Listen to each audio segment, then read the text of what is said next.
We all should be trained on how to save a human life, and today Samantha from the Humane Society is going to teach us how to save a pet's life, which is equally important. And you have done actually this segment before, and it is really a really good topic to discuss because pets are our children. Yeah. They are a part of our family, and if we could save them, I think everyone would be on board with that. Yeah, and I'm happy that you brought that up because for people, their pets are their children. And so CPR, we did do this about a year or two ago, so it's always good to have a refresh every year, I always recommend. And just to let everyone know, the Humane Society does offer a first aid and CPR class for your pets. Okay, I was going to ask that. Yeah, you can go to hssaz.org to find out more information. Our next upcoming class will be in September. But like you said, Amanda, it is a life or death situation, and it's always good to know. I mean, considering the fact that there's a ton of pressure going on and you're spazzing out, but we'll go over the basic how-tos in just a second. So. Okay, perfect. Well, before we get into that, introduce us to this little guy. Yeah, this is Kevin, and Kevin is a four-year-old greyhound, mini greyhound mix.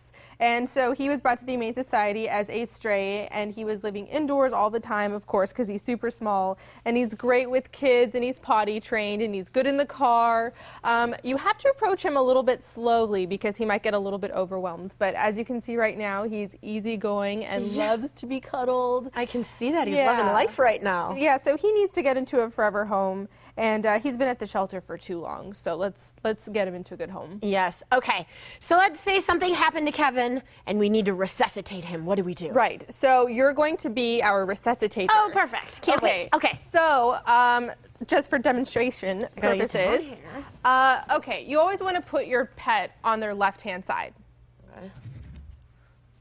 Perfect. And that is because their heart, or actually, excuse me, put them on the right side because their heart is on the left. Okay, there you go. Okay, so the first thing you're going to want to do is you're going to want to check your pet's airway. So make sure, so you could just pretend to make sure that there's nothing in their mouth. There's nothing in there, which means there's no debris, no sticks, balls, blood, vomit, and you're going to want to clear out their area, their mouth. And you're going to want to pull out their tongue. Just for, you could just pretend to be pulling out his tongue. All right, I got his tongue out. Right, and then you're going to want to check your pet's heart rate. So this can be done in their thigh area, right over here.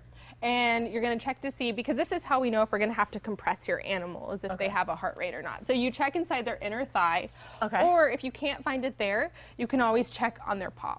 And remember to not use your thumb, because your thumb actually has a pulse, so use your 2 fingers. Oh, okay. Yeah, so that way you can feel to see if your pet has a pulse. Samantha, it's not looking good. Okay. There's no pulse. Oh my gosh. So what we're going to have to do is we're going to have to perform CPR. Okay. So you're going...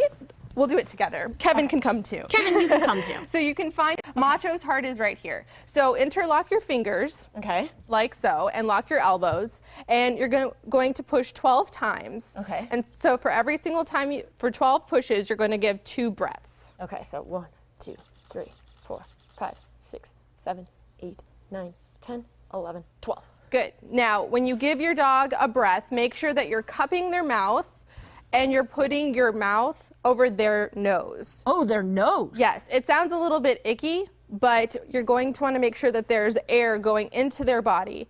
So when you give them a breath, don't blow super hard. Blow enough so that you see their chest rise and then slowly come down.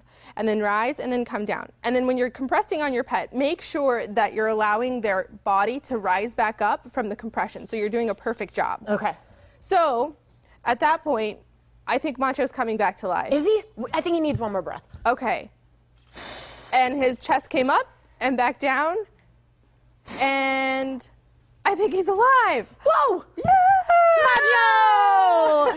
Yay! Okay, real quickly, that was awesome. Any specials going on in the Humane Society we should know about? We don't have any specials going on right now. However, we do have a lot of smaller dogs, just like Kevin. So if you're a fan of the small dogs, definitely come in and take a look. All right. Yeah, Amanda, thank you so much, and thank you for reviving Macho. Yay, Macho is alive and well again. Thank you so much. Thank you. Very important, Samantha. And if you'd like to open your home to any type of pet, pay the Humane Society a visit. They're located on Kelvin, northwest of Country Club and Fort Lowell. They're open Tuesday through Saturday from 11 to 6 and Sundays noon to 5. If you want to call ahead, their number is 327-6088. Now let's find